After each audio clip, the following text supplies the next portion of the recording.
Hello, so today's day 4 of solving a Leetcode problem every day. So today I'm solving anagram groups, and I actually already solved this. It took me like 40 minutes to solve this problem, and I don't want to upload like a 40-minute video. So I'm just going to go over my solution. So anagram groups. Given an array of strings, group all anagrams together into sublists. You may return the output in any order. An anagram is a string that contains the exact same characters as another string, but the order of characters can be different. So over here we have act, pots, tops, cat, stop, and hat. And hat is by itself because it has no anagrams, and act and cat are together because they're anagrams, and stop, pots, and tops are together because they're anagrams.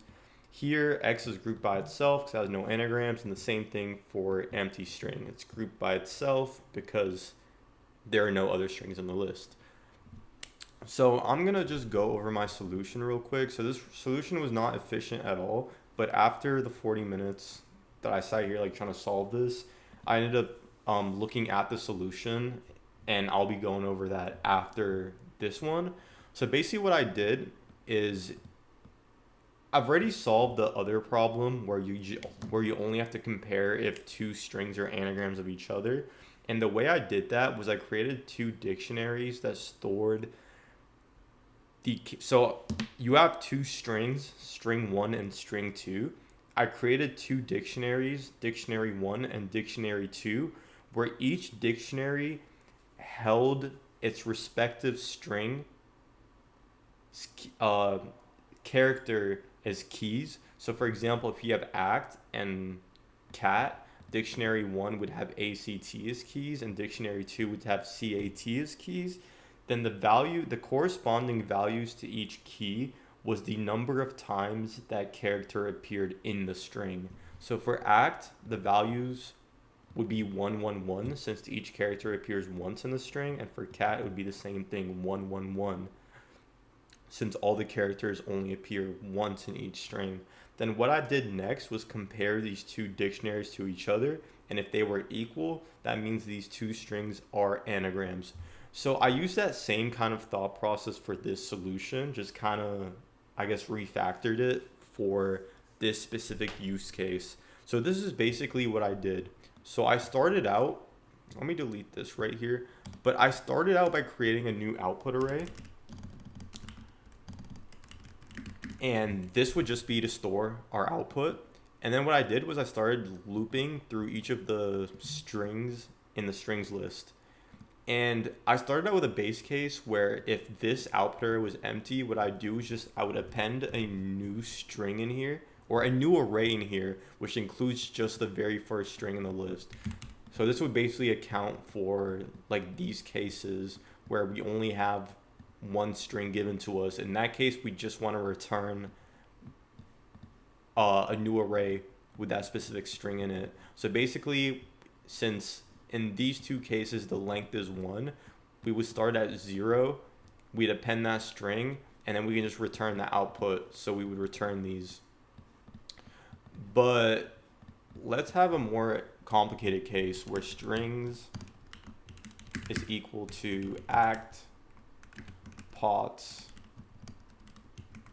and tops. So we started out with this first iteration. So the length of output was 0. So we appended act, our new array with act in it, into the output array, and we just continue. So now we're at I equals 1. Let me put this to the top so it makes a little more sense. But anyways, so now we're in the second iteration. So what we're doing is we initialize a new empty dictionary. And what we basically are doing in this dictionary is we're adding all the characters into it alongside the count for each character. So since we're at I equals 1 now, so if we're saying for J, and so for all the characters in the string at index 1, which is pots, we want to say, so this at first is going to be P, so we append P alongside 1, and then now we're at O, so we append it alongside 1, then T, that's 1 again, and S is 1. So all this is doing right here is we're grabbing the current value that character has, and we're just appending it by 1. The 0 here is just pretty much like a default value. So if this character has not already been initialized in the dictionary, we return a default value of 0. The reason we want it to be 0 is we increment that to be 1 since it has appeared once, since we've seen it once now. So after that, we've crafted our first dictionary. We now loop through the output. And the reason we're looping through the output, so we want to check all the current arrays that are in the output array to see if this dictionary matches up with any of the strings in this output array. Because pretty much this output array is going to include a bunch of different groupings of anagrams, and we want to see if this string matches any of those groupings. So what we basically do here is we grab one of these arrays. So in this case, we only have one singular array, which includes the string act. And then we create a compare to variable, and we initialize this to just be the very first string in the current array that we're looking at. So in this case, it would just be act. And the reason why we do this is because it doesn't really matter what string we grab from the array, because all these strings are going to be anagrams of each other anyways. So they're all going to have the same characters in the string alongside with the same count. So these dictionaries that we're creating are going to be the same regardless of which one we grab. And we want to do the one at index 0 because we're always going to know there is a string at index 0. So the next thing we're going to do is we're going to create this second dictionary, so dictionary 2. So in this case, the value is compared to is currently act. So we're just going to create this second dictionary again. So we'd have A is 1, C is 1, and T is 1. And then what we do is we check if these two dictionaries are equal to each other. So in this case, they're not. So we can skip this and we just go to the next iteration. But now there is not another iteration because there's only one current array, which is this one in the output array. So we just go back to the beginning here. Or sorry, we don't go back to the beginning. We initialize is added here as false. So if not is added is true. So we append it in here as a new array with the value in it. I'll explain why is added here why I included this boolean here in a second. It's gonna make a lot more sense in the next iteration, so I'm just gonna leave explaining it till then. So now these are gonna be empty again. So let's just empty them. Cool. So now we're at I equals 2. So the current string that we're working with is gonna be tops. So the length of output is not 0. So we want to initialize this new dictionary with T is 1, O is 1, P is 1, and S is 1. And then is added, we initialize that to false. Let me write that too, just because this is going to be pretty important for this iteration. So now we want to compare to is equal to, so we're first going to grab the first array from output, which is going to be act. We're grabbing compare to is going to be act, since that's the very first string within that array, which is this array. And we want to create this second dictionary, which is just going to be A is 1, C is 1, and T is 1. We check if they're not equal to each other, or if we check if they're equal to each other and they're not. So we just go to the next iteration. So we can empty this again and reset the compare to value. The next, we're going to be looking through the next array, which is pots. So we create that new dictionary. So 1, T is 1, S is 1. And before that, we also set that to be compared to, so pots. And now we compare if dictionary 1 is equal to dictionary 2. So as you can see here, they both have a P, they both have an S, they both have a T, they both have an S. So their keys both match up. Then all the values are 1. So their values also all match up. So this means that both dictionaries are equivalent. And since they're equivalent, we want to grab this array, J, which is this current array, and we just want to append the current string into it. So in this case, that would be tops. And then we set is added to true. And the reason why we do that is once we break out of this for loop,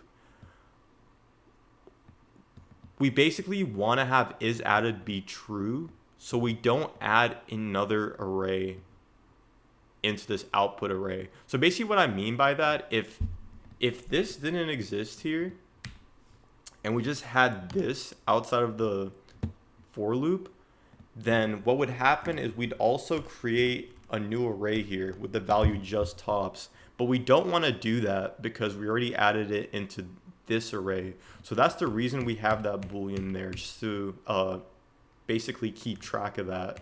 So let me change that. And then, so that would be our last iteration because there are no more strings in the strings array.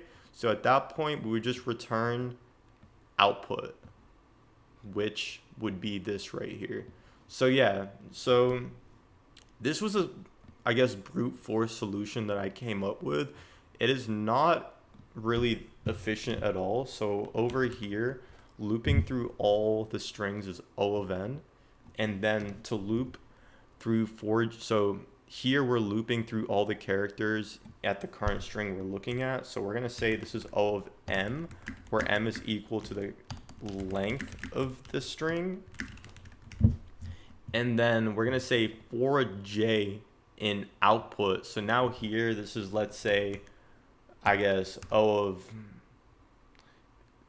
I mean, it doesn't really matter. We can just say, I guess, O of maybe just L or something. And this is where L is equal to the length of the output array. I took way too long to think of a letter to use. But yeah, so basically the point, what I'm trying to get at is, hold on, so we have this here and this here, this here, and then we also have this here too. Let's say this is O of m for length of string. So the total time complexity of this is going to be like O of n times m. So this is going to be times m plus L times m. And the reason why is because, so this m is nested, m and L are both nested in n. So we're basically adding the sum of that. But then m here is nested within L. So we're adding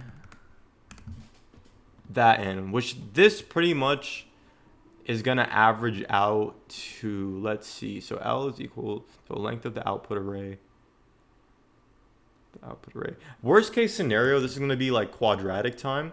And the reason why is because in output here, the worst case scenario that we can have is there is an array for each of the strings in. So for worst case, there could be an output for each of the strings in strings. So it would be of length n. Then the length of the string here. Yeah, so I mean, in the worst case scenario, this can still be length n or more. And then here it could be the same thing. So I guess the worst case scenario would actually be like cubic time.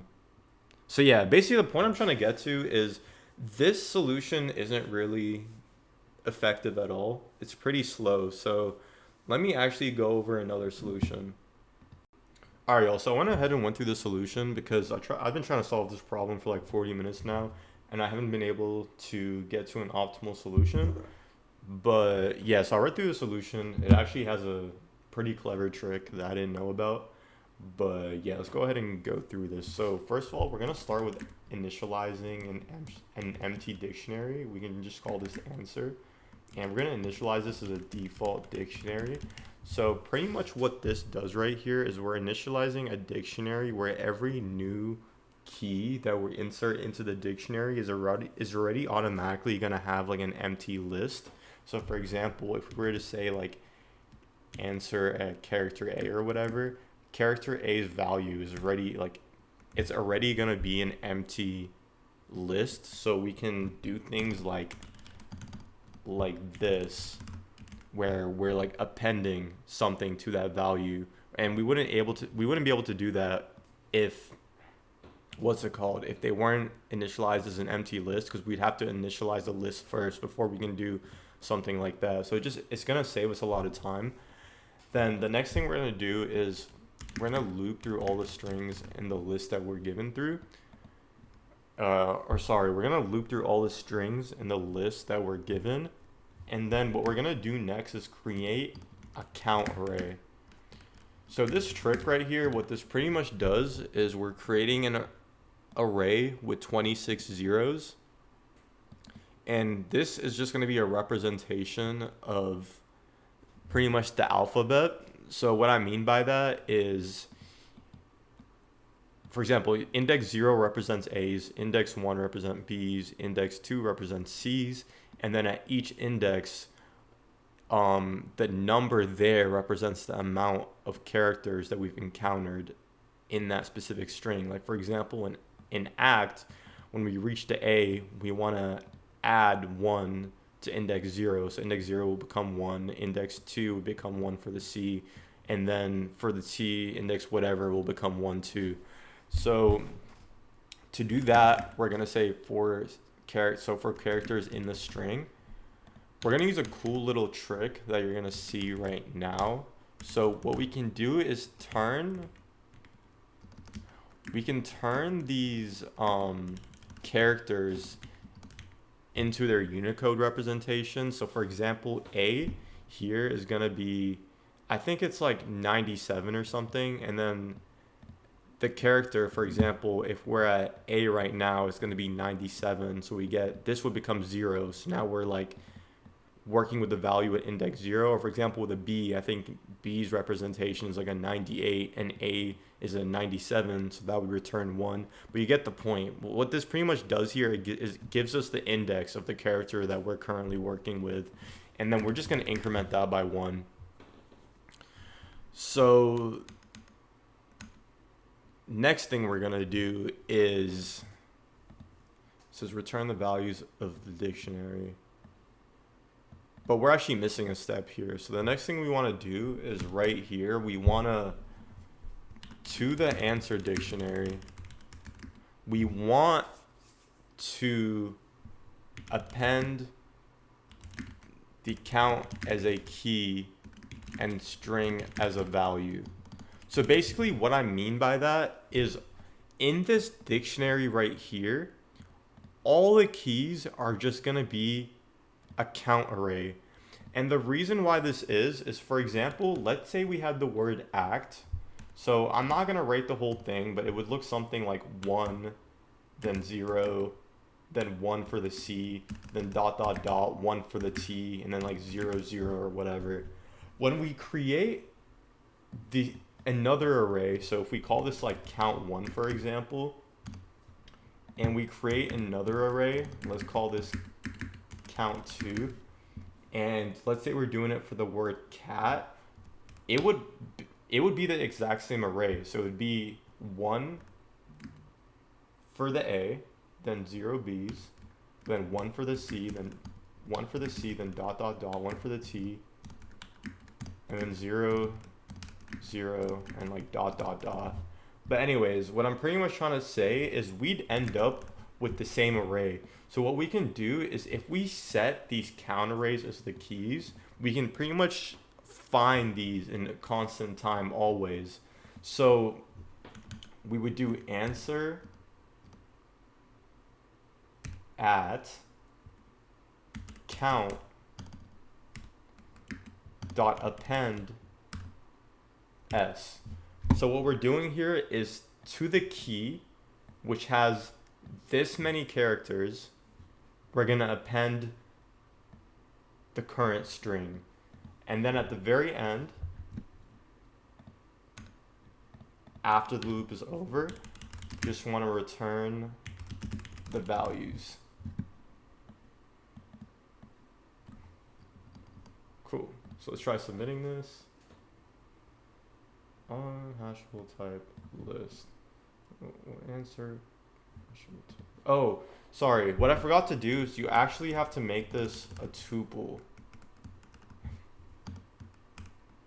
And what this pretty much is going to do is, if you have an array like 1, 2, 3, it just turns it into that. Cool, so let's do that again. All right, yeah, so that's the solution.